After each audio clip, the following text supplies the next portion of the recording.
Joining me is retired Lieutenant General Robert Gard. He's currently the chairman of the Center for Arms Control and Non-Proliferation. He served as executive assistant to 2 secretaries of defense, as well as combat operations in Vietnam and Korea.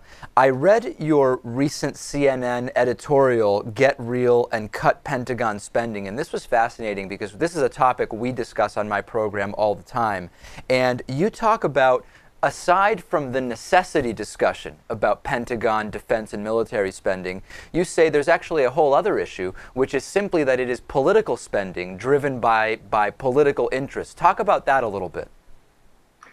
Well, the Secretary of Defense just sent a 4-page, single-spaced memorandum to the chair of the House Armed Services Committee objecting to the fact that in the defense authorization bills is some $8 billion of expenses that Congress added for projects in their districts and states that the administration does not want, that it wants to save certain programs that are low priority and spend the money on higher priority. So what that tells you is that the members of our legislative body are still using the defense budget as a jobs program. Right, and we've also heard, particularly, I guess I would identify it on both sides if I saw it, but the 2 or 3 individual instances I can think of have been Republicans indicating that forget about reductions in the defense and Pentagon budget. Anything short of steady increases is essentially a reduction because we must constantly increase that spending in order to stay safe. What do you make of this safety argument? Analyze that for us. Well, you shouldn't spend any more on defense than you need for your national security. Now, when we were in a spending mode from 1998 clear up through fiscal 12, every year we increased the base defense budget. As Mike Mullen, the former chairman of the Joint Chiefs, said, we've had straight years of increases, nearly doubling the base defense budget. And we simply have lost our way in being able to prioritize.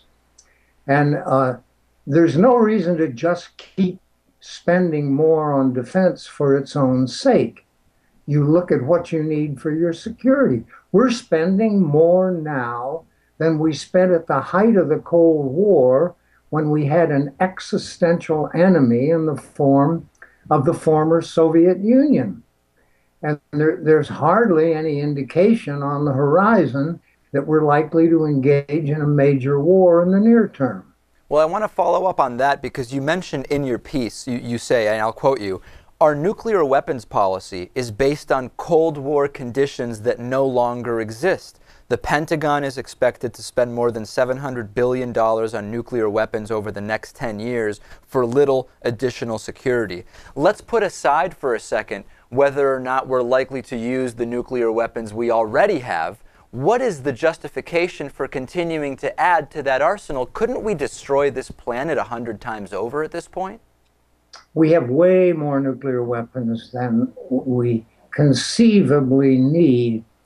The number is based on previous presidential guidance. In the last administration, the Nuclear Posture Review assumed that we had to have the capability to initiate preemptive nuclear war against 5 countries. And of course, the head of the Strategic Command has to take that guidance into account as he makes his recommendations on the number of weapons that are needed to be able to carry out the mission that he's given. Now, we have a new nuclear posture review, and the administration hopefully now has finished the implementing instructions that certainly will change that guidance and will reduce the need for the number of nuclear weapons that we have now.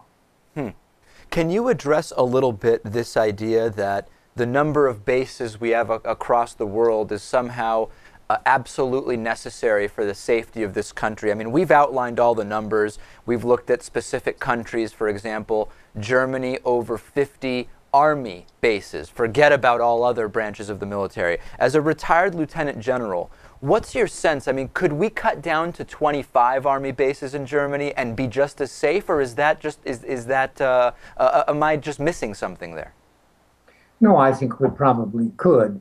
That number of bases goes back to the time that we built up during the Korean War our forces not only to fight that Korean War, but also in Germany, because there was a fear that the attack in Korea was a diversionary strategy, and that the Soviet Union may have had in mind coming through the Fulda Gap. And as General Alfred Grunther put it, all they needed to reach the channel, the English Channel, was shoes, because we had just a very small number of troops in Germany at that time, and they were in a constabulary configuration. So this is incredible to me because you just outlined a very specific people on the ground reason for why those bases are there. And now, many years later, we hear all sorts of equivocations and essentially what are rewritings of history as to why we need those bases there now, even though these aren't part of our modern strategy, right? I mean, as you outlined, those were there for very specific reasons years ago.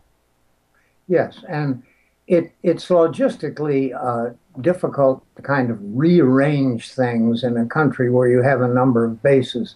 But I don't disagree with you that we can certainly cut the number.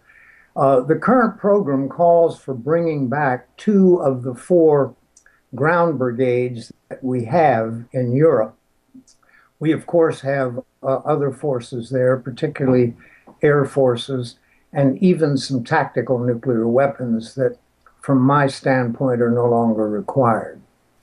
Now, the last thing I want to touch on here in the minute or so we have left is whenever we have conversations like this, there's a backlash, which is, hold on a second, if you do really reduce Pentagon spending and shut down military bases, so on and so forth, putting aside the security argument, you're putting a lot of people and families out of jobs, and that's simply not good. How do you react to that? What's the counter argument to that? Well, all the studies that have been done on the kinds of expenditures that maximize the number of job increases puts defense spending near the bottom. Near the top are programs such as education and medical support, which create more jobs than are created by military expenditures. So it's a completely specious argument. The problem is that in your own particular district or state, having a reduction may, in fact, decrease in the short term the number of jobs. And therefore, you have members of our legislature who are very reluctant to see what otherwise would be very sensible reductions in the states or districts under their jurisdiction. I'll say, we certainly see that reluctance. We've been speaking with retired Lieutenant General Robert Gard, Chairman of the Center for Arms Control and Non-Proliferation. We're going to put up a link to your CNN editorial so people can read it in its entirety. Thanks so much for being here with us today. It was a pleasure to participate.